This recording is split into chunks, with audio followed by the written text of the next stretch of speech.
આગામી 24 કલાકમાં રાજ્યના વિવિધ ભાગોમાં વરસાદ થવાની શક્યતા છે. વરસાદ મોટા પ્રમાણમાં થવાની શક્યતા છે. વરસાદે ઝાપટા પડવાની શક્યતા છે.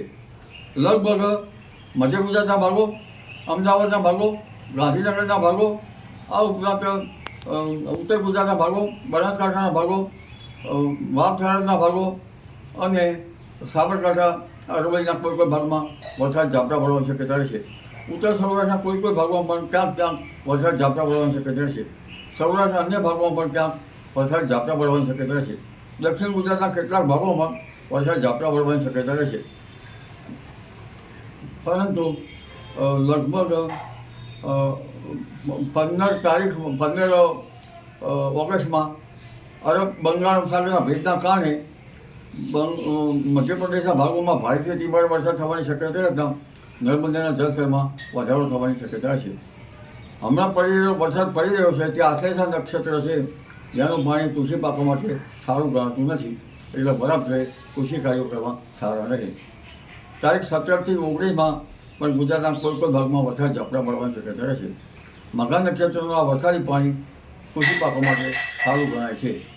23 ઓગસ્ટથી 28 ઓગસ્ટ વચ્ચે પણ વરસાદી ઝાપટા પડવાની શક્યતા રહેશે. તેમજ તારીખ 9 સપ્ટેમ્બરમાં પણ વરસાદ પડવાની શક્યતા રહેશે.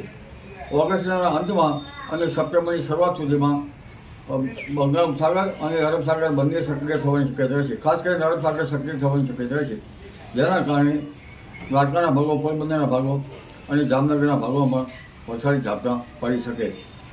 શિયાળામાં વરસાદી ઝાપટા શિયાળુ ભાગ માટે ધીરે ધીરે વરસાદી ઝાપટા સારા ગણાશે. આ ઉપરાંત સૌરાષ્ટ્રના અન્ય ભાગોમાં પણ વરસાદ ઝાપટા પડી શકે. તેમજ ગુજરાતના ભાગોમાં પણ વરસાદ ઝાપટા પડી શકે. દક્ષિણ ગુજરાતના ભાગોમાં પણ વરસાદ ઝાપટા પડી શકે. મહારાષ્ટ્રના ભાગોમાં પણ ધીરે ધીરે ભારે વરસાદ થવાની શક્યતા છે. ઓગસ્ટ માસમાં તાપી નદીનું જળસ્તર વધી શકે.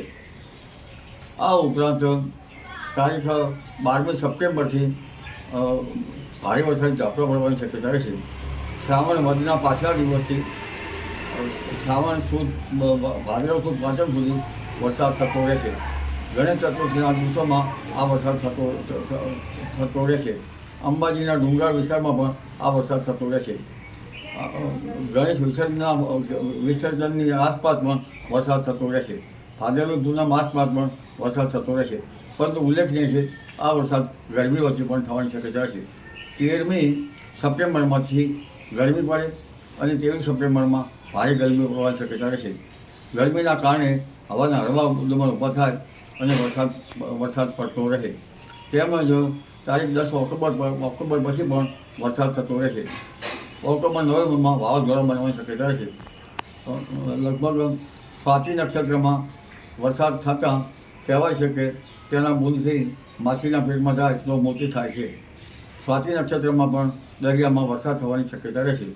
એટલે હવે ચોમાસું મધ્યથી પાછલી અવસ્થામાં ધીરે ધીરે જશે, પણ પાછોતર વરસાદ સારો થવાથી ઊભા કૃષિ પાકોમાં હરકત આવી શકે અને ખેતરમાં પડેલા પાથરામાં ઝેરી જીવજંતુનો ભય રહે. જી.